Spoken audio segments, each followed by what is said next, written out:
పెట్టగలుగుతాం, కానీ కొండల్ని నరికేస్తే లేదంటే తవ్వేస్తే మళ్ళా కొండల్ని ఏ విధంగా పెంచగలుగుతామని అడిగిన సందర్భం వచ్చింది. అంటే ఎంత గొప్ప వ్యక్తి అంటే వీళ్ళ యొక్క డబ్బుల ఆశ కోసం. ఇక్కడ మీరు చూడండి, రిషికొండ విశాఖపట్నానికి మణిహారం. ఇది విశాఖపట్నం పేరు తెలిసిన ప్రతి ఒక్కరికి రిషికొండ అందరికీ తెలిసిన వాళ్ళు.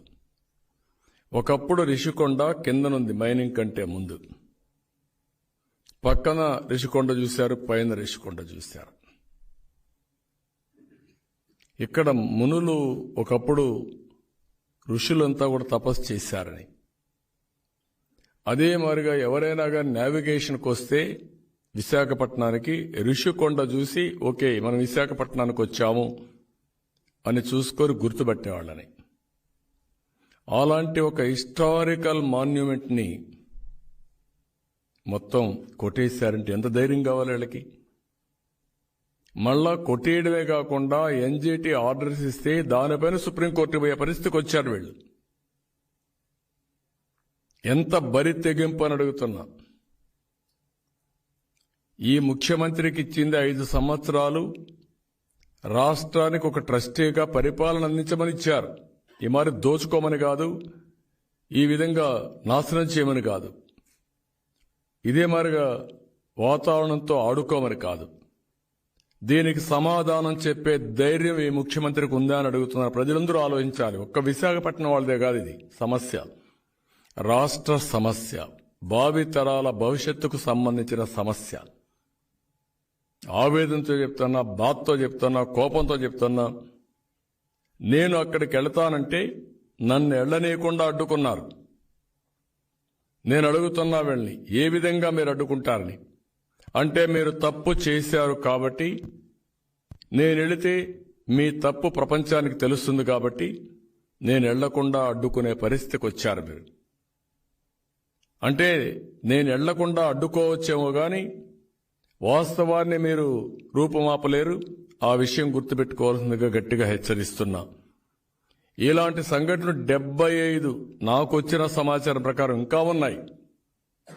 75 సంఘటనలు వచ్చాయి. పెద్ద పెద్ద అడవులను నరికేసిన 75 సంఘటనలు ఇంకా భయంకరంగా తయారయ్యారు. ఎక్కడ చూసినా ఒక పద్ధతి ప్రకారం ఇసుక తీయాలి, ఒక లేయరే తీయాలి ఇసుక. ఇష్టానుసారంగా ఇసుకంతా తీసేసి ఎక్కడికక్కడ భూగర్భ జలాలు ఇంకిపోయి రైతులు అవస్థపడుతూ అక్కడ కూడా వాతావరణం దెబ్బతినే పరిస్థితి తీసుకొచ్చారు. ఎన్విరాన్మెంటల్ ప్రాబ్లమ్స్ క్రియేట్ చేసే పరిస్థితికి వచ్చారు. నెక్స్ట్ ఇది మీరు చూస్తే చాలా దుర్మార్గంగా రవ్వలకొండ, కర్నూలు జిల్లా. బ్రహ్మం గారు ఇక్కడ కాలజ్ఞానం రాశాడు. ఆయన ప్రిడిక్షన్ ఫ్యూచర్లో ఏ విధంగా ఉంటుందో కాలజ్ఞానంలో చాలా స్పష్టంగా చెప్పాడు. అలాంటి కాలజ్ఞానం రాసిన బ్రహ్మం గారికి కూడా అంతుపట్ల నేను కాలజ్ఞానం రాసిన కొండ కొట్టేస్తారని, అంటే అప్పుడే రాసేవాడేమో. ఏమనాలి వెళ్ళి ఇంత దారుణంగా, ఇంత నీచంగా ఒక సెంటిమెంట్కి సంబంధించిన విషయం. విశ్వ బ్రాహ్మణ్స్ అంతా కూడా బ్రహ్మం గారిని మనమందరం కూడా ఒక దేవుడిగా ఇచ్చేస్తాం. ఎన్టీ రామారావు గారు బ్రహ్మం గారి చరిత్ర సినిమా తీసి బయట ప్రపంచానికి బ్రహ్మం గారి యొక్క విశిష్టతని తీసుకొచ్చిన వ్యక్తి. అలాంటి రవ్వల కొండను కూడా వేసే పరిస్థితికి వచ్చారు. మనవాళ్లు పోతే మనవాళ్లపైన కేసులు పెట్టారు, దొంగలపైన కేసు పెట్టలా. ఎవరైతే పోరాడతారో వాళ్ళపైన కేసులు పెట్టే పరిస్థితికి వచ్చారు. నెక్స్ట్ ఇది ఒకసారి చూస్తే కాకినాడ మడ అడవులు ఎన్విరాన్మెంట్కి చాలా ముఖ్యం కాకినాడలో. అదే పనిగా నేను మడ అడవులు పెంచాను. ఇవన్నీ మడ అడవులు సైక్లోన్కి ఒక షెల్టర్. ఇవి కోస్టల్ మొత్తం తీర ప్రాంతం అంతా కూడా మడ అడవులు పెంచి ఫస్ట్ లేయర్ ఆఫ్ ప్రొటెక్షన్ ఇది. ఆ మడ అడవులు కానీ బాగా పెంచగలిగితే ఒకటి ఎన్విరాన్మెంట్ బ్యాలెన్స్ అవుతుంది. ఏదైతే ఒకసారి తుఫాన్ వస్తే తుఫాన్ కూడా తట్టుకొని ఆ తీవ్రత తగ్గించే శక్తి ఈ మడ అడవులకు ఉంది. దీనికి సెపరేట్ ఒక వింగే క్రియేట్ చేయాలనుకున్నాం ఫారెస్ట్ డిపార్ట్మెంట్లో. మడ అడవుల్ని పెంచడానికి ప్రొటెక్ట్ చేయడానికి ఒక వింగ్ క్రియేట్ చేయాలనుకుంటే అలాంటిది కాకినాడలో మడ అడవుల్ని విధ్వంసం చేస్తే దానిపైన కోర్టు స్టే చేసే పరిస్థితికి వచ్చారంటే ఇప్పుడు కూడా మీరు చూడండి ముందు ఎట్లుంది, ఎంత సుందరంగా ఉంది, ఈ రోజు ఎంత దారుణంగా ఉందో మీరు చూస్తే అది వీళ్ళు చేసిన దుర్మార్గమైన కార్యక్రమం, నీచమైన కార్యక్రమం. దీనికి జగన్మోహన్ రెడ్డి సమాధానం చెప్పాలి. ఏదో నంగనాచిగా నేను తప్పించుకొని తిరుగుతానంటే తప్పించుకొని తిరిగే పరిస్థితి ఉండదు. ఆ విషయం గుర్తుపెట్టుకోవాల్సిన అవసరం ఉంది. ఇక్కడ మీరు చూడండి Pattiseema canal, right main canal కొన్ని వేల కోట్ల రూపాయలు ఖర్చు పెట్టి కాలువలు దువ్వాం. ఆ కాలువల దగ్గర వచ్చిన మట్టి అంతా కూడా స్టాక్ పెట్టాం. ఎందుకు? రేపు రాబోయే రోజుల్లో బయట వర్షం పడినా ఆ నీళ్లు కాలువలోకి రాకూడదు. అదే మరి అక్కడ ల్యాండ్ కూడా చాలా తీసుకొని అవసరమైతే గట్టుపైనే ఒక రోడ్డు కూడా వేయాలని చెప్పి ప్లాన్ చేశాం. అంటే ప్రొటెక్షన్ కూడా మనకు వస్తుందని మొత్తం మట్టి తీసేశారు. ఇప్పుడు ఏమాత్రం కూడా కాలువలకు ప్రొటెక్షన్ లేదు. అంటే కొన్ని వేల కోట్ల రూపాయలు ఖర్చు పెట్టినంత నాశనం అయిపోయే పరిస్థితికి వచ్చింది. అవి కూడా వదిలిపెట్టే పరిస్థితులు లేరు. ఇది విశాఖపట్నం తూర్పుగోదావరి సరిహద్దుల్లో బమ్మిడికల్లొద్ది. ఇక్కడ భారతీయ సిమెంట్ కోసం YV Subba Reddy and company laterite bauxite దోపిడీ. ఇక్కడుండేదే 15,000 కోట్ల రూపాయలు విలువ చేసే బాక్సైట్ ఉందని అలాంటి దానికి వీళ్ళు టెండర్ పెట్టారు. 1000 వెహికల్స్ పోతున్నాయి. మా వాళ్ళు ఎన్జీటీకి వెళ్లారు, ఫైట్ చేశారు, రాత్రిలో ఫైట్ చేశారు. ఎన్జీటీ మెంబర్స్ వచ్చారు, వచ్చి వెరిఫికేషన్ చేశారు, వాస్తవాన్ని ఎస్టాబ్లిష్ చేశారు. దోపిడీ మాత్రం ఆగడం లేదు. అంటే ఎవరు కాపాడాలి ఈ దేశాన్ని? ఎవరి పనులు చేస్తారు? అదే మరి ఇక్కడ కుప్పం నేను వెళ్ళాను స్వయంగా. ఇక్కడ మీరు చూస్తే శాంతిపురంలో ఆ విలేజ్కి నేరుగా మైనింగ్ దగ్గరికి వెళ్తే సర్ప్రైజ్ కింద నన్ను కూడా రానిరు వెళ్ళు, నేను వస్తానంటే అంటే కండ కావరం వీళ్ళకు కొవ్వెక్కిపోయింది. వీళ్ళు అనుకున్నాడు రౌడీజం చేద్దామని. రౌడీజం చేసే రోజులు అయిపోయినాయి. ఇప్పుడు మిమ్మల్ని తరిమి కొట్టే పరిస్థితికి వచ్చింది. నేను ఆ విషయం చెప్పాలనుకుంటున్నాను. ఏదో రౌడీజం చేద్దాం అనుకుంటే ఆ రౌడీలకి ప్రజలే గుణపాఠం చెప్పే పరిస్థితికి వచ్చారు. యు సీ దిస్, ఇంత మాఫియానండి. ఇదే కుప్పంలో యూనివర్సిటీ, ద్రవిడ యూనివర్సిటీలో మొత్తం గ్రెనైట్ ఎంత కొడతారు. అక్కడ నేను దాన్ని ఒక ఎన్విరాన్మెంటల్ ప్రొటెక్షన్ పెట్టి బ్రహ్మాండంగా నేను తయారు చేయాలనుకుని అన్ని కూడా హెర్బల్ ప్లాంట్స్ పెట్టి చెక్ డ్యామ్స్ పెట్టి ఒక పర్యావరణ హితంగా నేను తయారు చేస్తే అలాంటి దాన్ని వీళ్ళు ఇష్ట ప్రకారం కొట్టి అక్కడ ఏనున్నాడు రిజిస్ట్రార్ ఉన్నాడు, ఆయన పెద్ద ఇదిగా దగ్గరుండి మాఫియాకు లీడర్గా ఉండి కొట్టిస్తున్నాడు. బీ కేర్ఫుల్ నేను చెప్తున్నా. ఈ రోజు తగాల ఇంకా చాలా ఉంది, రేపు కూడా ఉంది. బోనెక్కిస్తాం. అన్నీ కూడా సెటిలైట్లో ఉన్నాయి.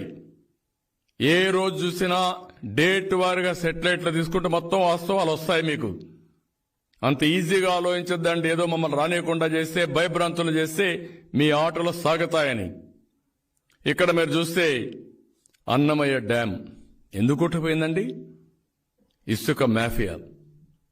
ఇష్టానుసారంగా ఇసుక మాఫియా మొత్తం తవ్వేసి ఆ వెలాసిటీతో నీళ్లు వచ్చినప్పుడు కొట్టుకోబోతే 62 మంది నిండు ప్రాణాలు బలిగొన్నారు. You answer this. దానిపైన ఇంతవరకు రీహాబిలిటేషన్ ఇవ్వలేని అసమర్థ ప్రభుత్వం, ప్రాజెక్టుని మళ్లీ పునర్నిర్మాణం చేయాలని ఆలోచన లేని ప్రభుత్వం. ఏమనాలి ఈ ప్రభుత్వాన్ని? ఇంకో పక్కన పొన్నూరు, అనమర్లపూడి, మొన్నే అక్కడ ఎమ్మెల్యే మొన్నే 3-4 సార్లు పోయాడు నరేంద్ర ధూళిపాడ.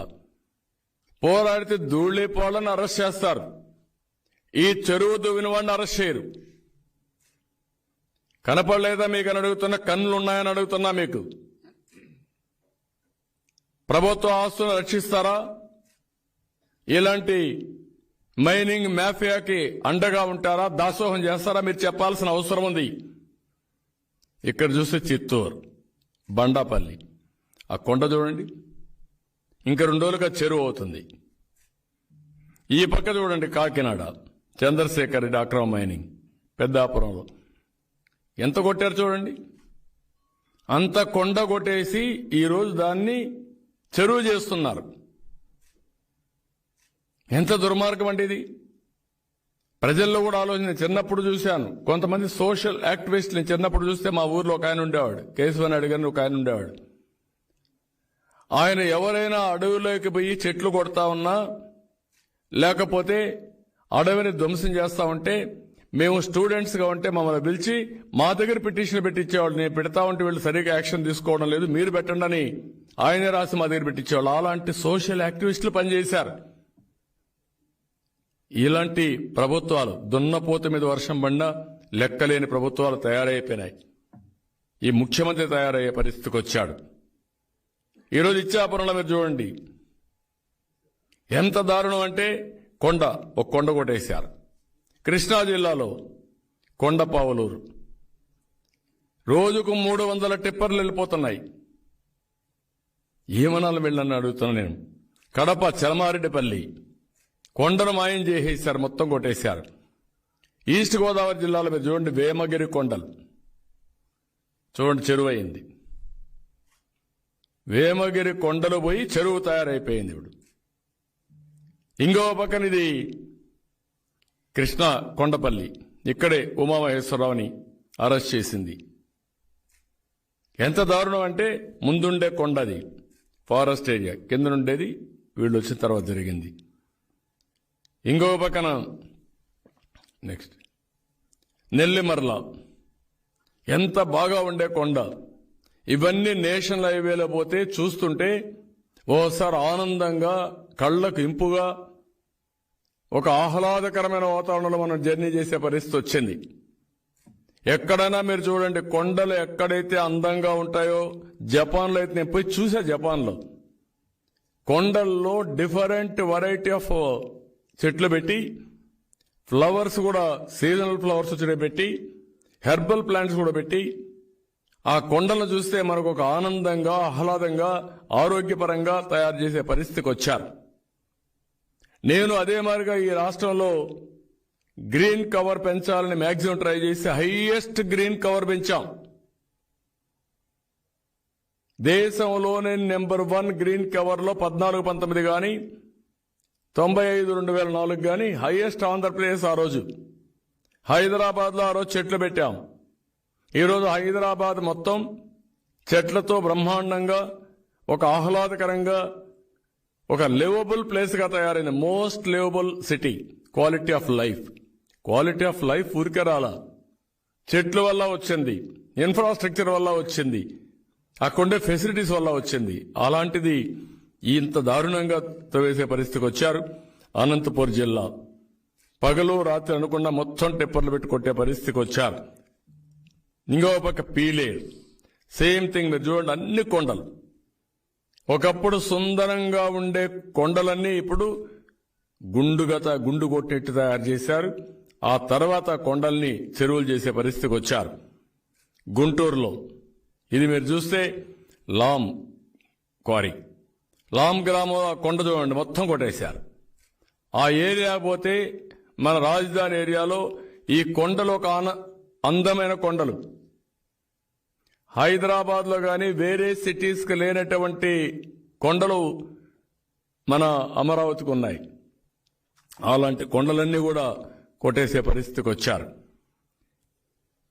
ఇంకొక పక్కన మీరు ఒకసారి చూసినప్పుడు, ఇవన్నీ చూసినప్పుడు చాలా స్పష్టంగా నేను ఒకటే చెప్తున్నా, ఈ ప్రభుత్వాన్ని హెచ్చరిస్తున్నా. భావితరాల భవిష్యత్తు ఆడుకునే హక్కు మీకు లేదు. 75 ప్లేసెస్లో ఇవి జరిగాయి. ఇంకా చాలా ఉన్నాయి, కానీ మా నోటీస్కి వచ్చింది, మేము కలెక్ట్ చేసింది 75 ప్లేసెస్ వచ్చాయి. ఈ 75 కూడా యాక్షన్ ప్లాన్ ఇచ్చాం. మీరు ఒకసారి అరెస్ట్ చేయొచ్చు, రెండోసారి అరెస్ట్ చేయొచ్చు, మిమ్మల్ని వదిలిపెట్టాం. అధికారులను హెచ్చరిస్తున్నాం.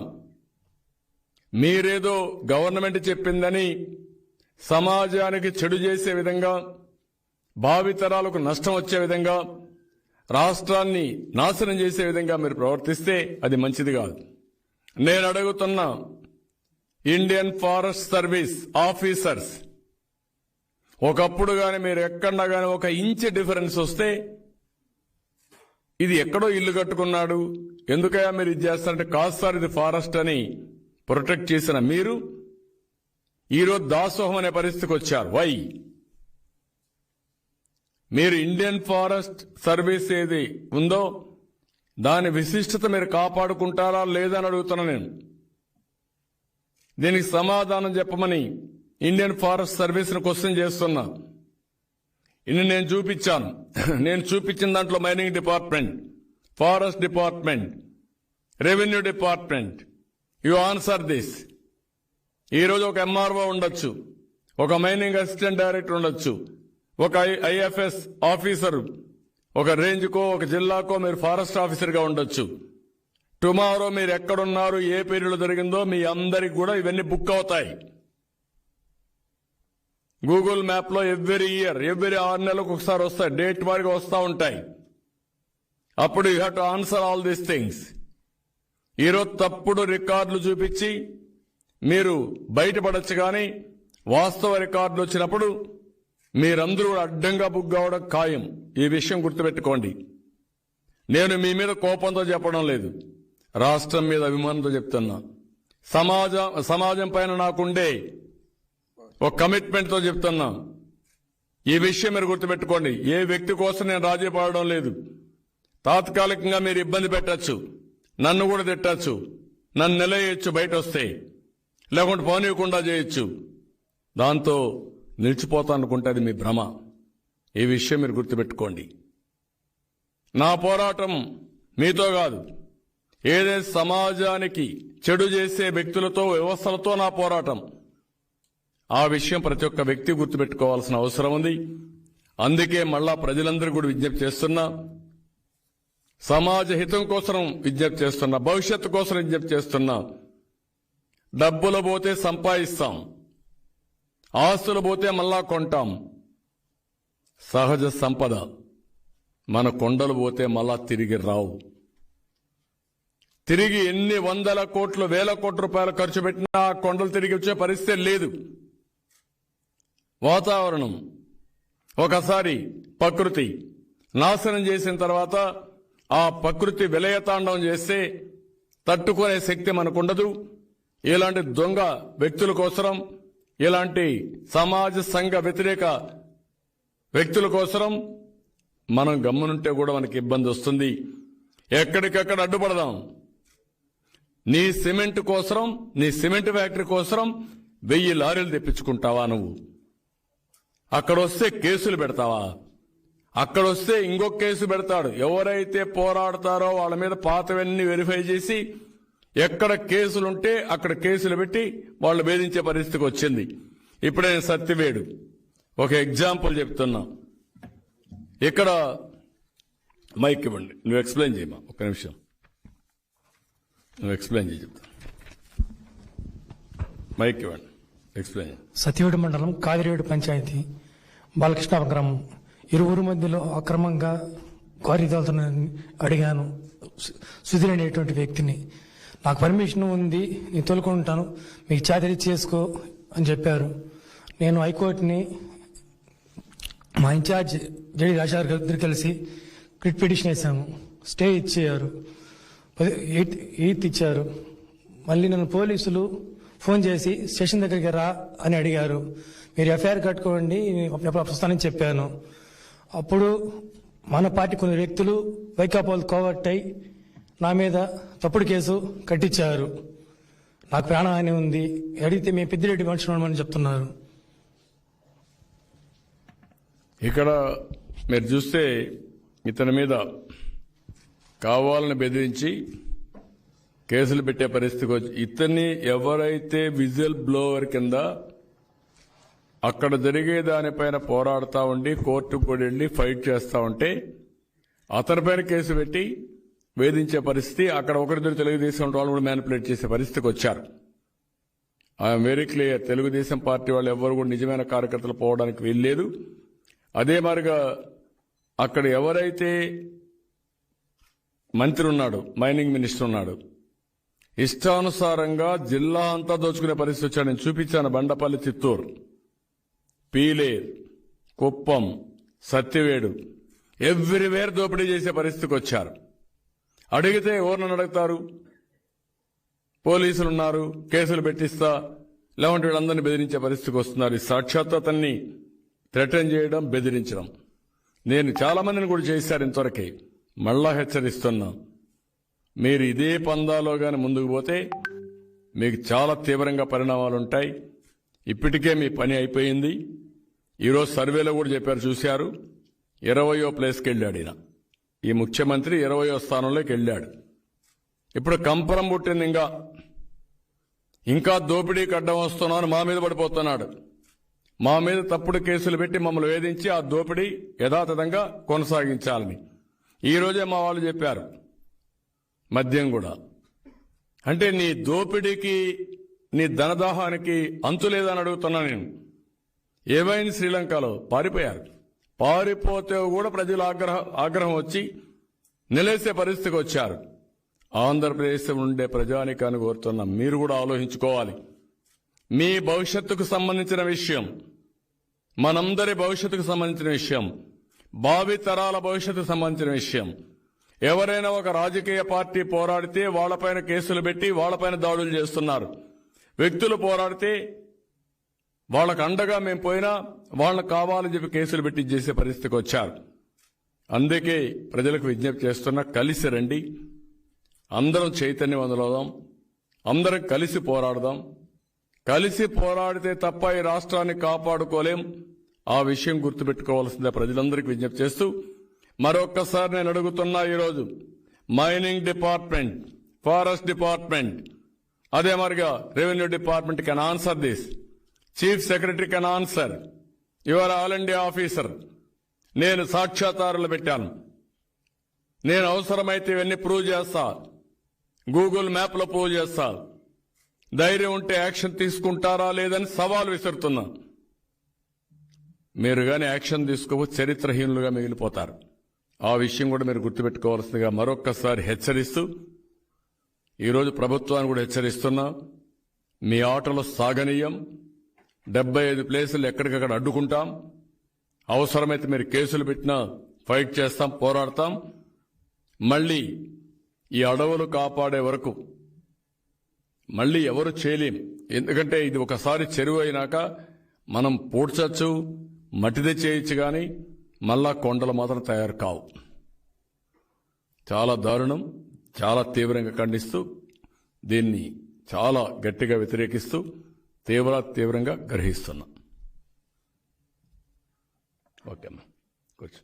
చెప్పండి, ఏమైనా ఉన్నాయా మీ క్వశ్చన్స్?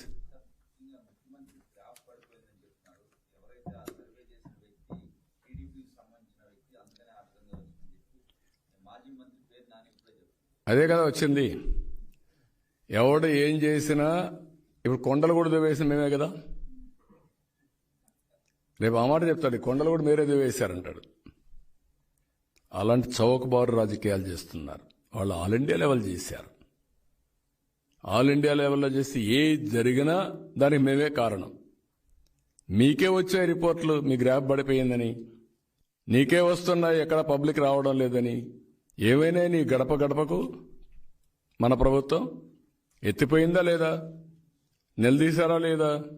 ఏమైంది? మీ ప్లేనరీస్ అన్ని కుర్చీలు పైకి వెలిగాయి, వెలవెలబోయినాయి. ఈరోజు మా మీటింగ్కి రావద్దని మీరు ప్రయత్నాలు చేశారు, బస్సులు కూడా అనేకుండా చేశారు.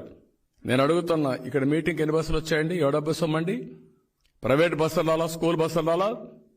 ఎవరిది ఆ డబ్బులు? ఎవడిచ్చాడు నీకు అధికారం? I'm challenging. రెండోది, ఆర్టీసీ బస్సులు తెచ్చుకున్నావు, కొన్ని వందల కోట్ల రూపాయలు నష్టం వచ్చేలా చేశావు, ప్రజలకు ఇన్కన్వీనియన్స్ కలిగించావు. మేము డబ్బులు పెడతానంటే ఎందుకు ఇవ్వలేదండి? నీకొక రూలా, మాకొక రూలా? ఒకవేళ నువ్వు తెచ్చుకుంటే మాకు కూడా ఆ మనుషుల్ని ఆ బస్సుల్లోనే మాకు కూడా తీసుకురావాలి కదా. నువ్వు 3 ఏళ్ల ముఖ్యమంత్రివి, 3 ఏళ్ల అధికారం ఉన్న పార్టీ, 22 సంవత్సరాల అధికారంలో ఉన్న పార్టీ ఇది. ఐఎమ్ ఆస్కింగ్ యూ, ఒంగోలులో మేము మీటింగ్ పెడతా ఉంటే గ్రౌండ్ ఇవ్వవా? నువ్వు ఎక్కడ పోయినా మీటింగ్లు పెడతా గ్రౌండ్ ఇవ్వవా? మీరేం చేశారు గ్రౌండ్కి? 2 రోజులు యూనివర్సిటీని ఎగ్జామ్స్ అన్ని కూడా పోస్ట్పోన్ చేస్తారా మీరు? క్యాన్సిల్ చేస్తారా? యూనివర్సిటీ క్లోజ్ చేస్తారా మీరు?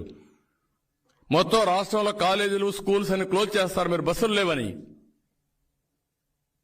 మొత్తం మీ సేవలో వచ్చి పనిచేస్తారా ఆఫీసర్లు? అక్కడికి భోజనాలు, గీజులు అన్ని వంట వార్పిడి అంతా విడి చేస్తారా వచ్చి?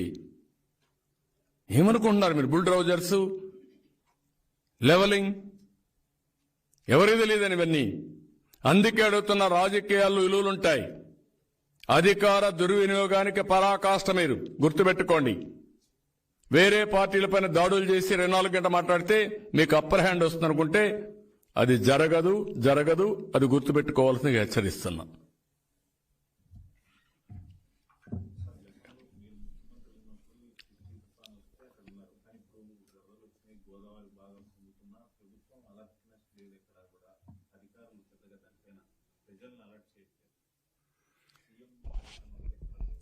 అంటే బాధ్యత తీసుకున్నవాడికి ఎంతైనా పని ఉంటుంది. బాధ్యత రాహిత్యంగా ప్రవర్తించే వ్యక్తి ఏది లెక్క పెట్టుకోరు. తిత్తిలి మీరు చూశారు, పండుగలున్నాయి. ఇప్పుడు అన్ని క్యాన్సిల్ చేసి ఎవ్రీ మండలానికి ఒక ఐఏఎస్ ఆఫీసర్ని, ఒక మంత్రిని పెట్టి తిరిగి నార్మల్సీ వచ్చిన తర్వాతనే అక్కడి నుంచి వచ్చాను నేను. ఉదుహుద్ 10 రోజులు బస్సులో ఉండి మళ్లీ నార్మల్సీ ఎస్టాబ్లిష్ చేసిన తర్వాత తిరిగి వచ్చాను. సూపర్ మనం హరికేన్ 96-97 నేను ఆ రోజు అక్కడికే వెళ్లి రాజమండ్రి కేంద్రంగా ఉండి రాజమండ్రిలో పడుకొని సెక్రటరియట్ అంతా అక్కడి నుంచి రన్ చేసి నార్మల్ స్థితి నాకు వచ్చాను.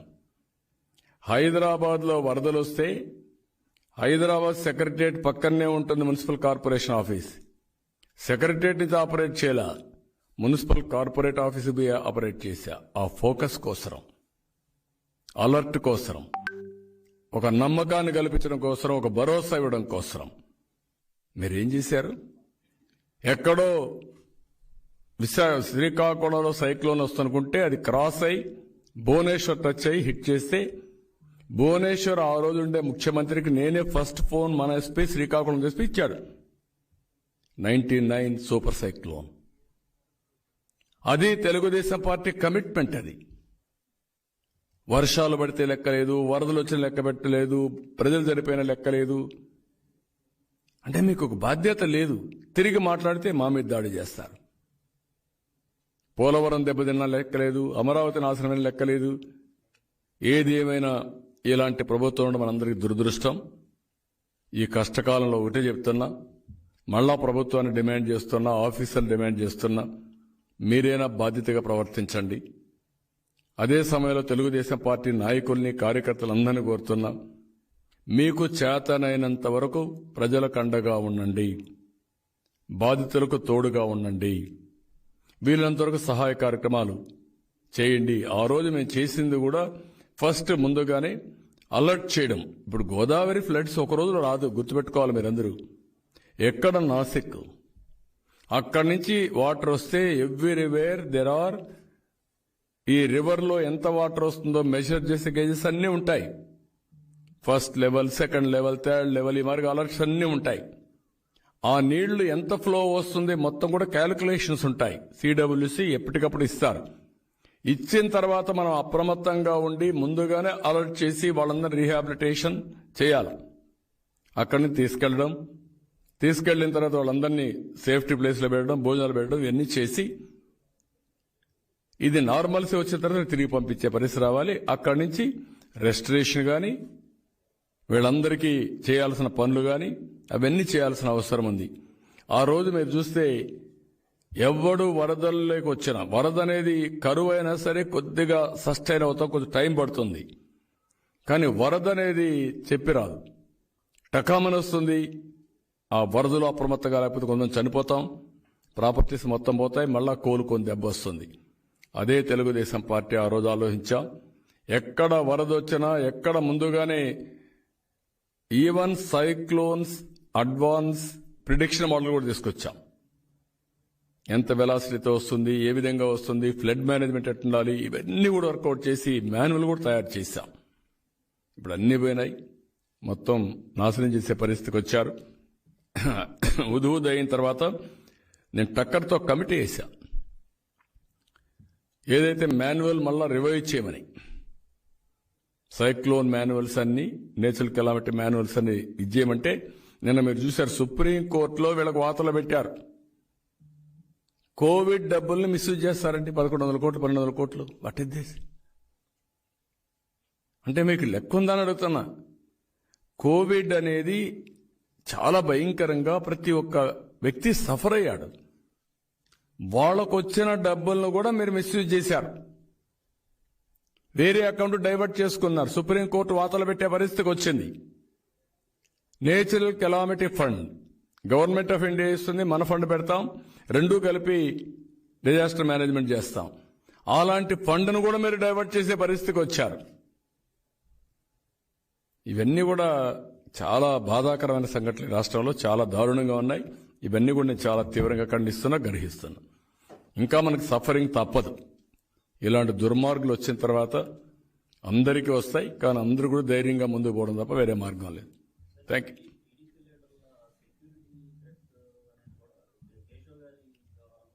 ఒకరిది కాదు, అందరిది ఇన్వాల్వ్ అయ్యారు కదా. నా సెక్యూరిటీ నుంచే ప్రారంభించారు కదా. ఆల్ ఎమ్మెల్యేస్ కూడా సెక్యూరిటీ తీసేశారు కదా, నిన్న కేసులు కూడా తీసేశారు కదా. అంటే మీకు లెక్కలేని తనం అమారుగా అయిపోయింది. అందుకే ప్రజలందరూ గుర్తుపెట్టుకోవాలి, వీళ్లకు మామూలు వ్యక్తులకు కూడా వ్యక్తులు మళ్ళా వాళ్ళకి బుల్లెట్ ప్రూఫ్ కార్లు, పెద్ద హంగామా. ముఖ్యమంత్రి మాత్రం ఎక్కడ పోయినా పరదాలు, ఎక్కడ పోయినా ఐరన్ గేట్స్. మీరు చూడండి, ఎక్కడ మనం పులివెందలు పోయినా పరదాలు, పెద్ద ఎత్తున బ్యారికేడింగ్, ఐరన్ బ్యారికేడింగ్. ఆ పరిస్థితికి వచ్చేశారు. ఇంకా కొన్ని రోజులు పోతే ఇంట్లో నుంచి బయట రాకుండా ఉండి ఈ పనులు చేస్తున్నావు. రేపు రాబోయే రోజులు ఇంకా భయంకరమైన పరిస్థితులు వస్తాయి ప్రజల్లో. అప్పుడు ఇంట్లో నుంచి బయట వచ్చే పరిస్థితి ఉండదు, కారు కూడా బయట పెట్టరు. ఇంకా ఆ పరిస్థితి తొందరగా వస్తుంది ఇలాంటి చెడ్డ పనులు చేస్తే, తప్పుడు పనులు చేస్తే. థ్యాంక్ యూ అన్నాం.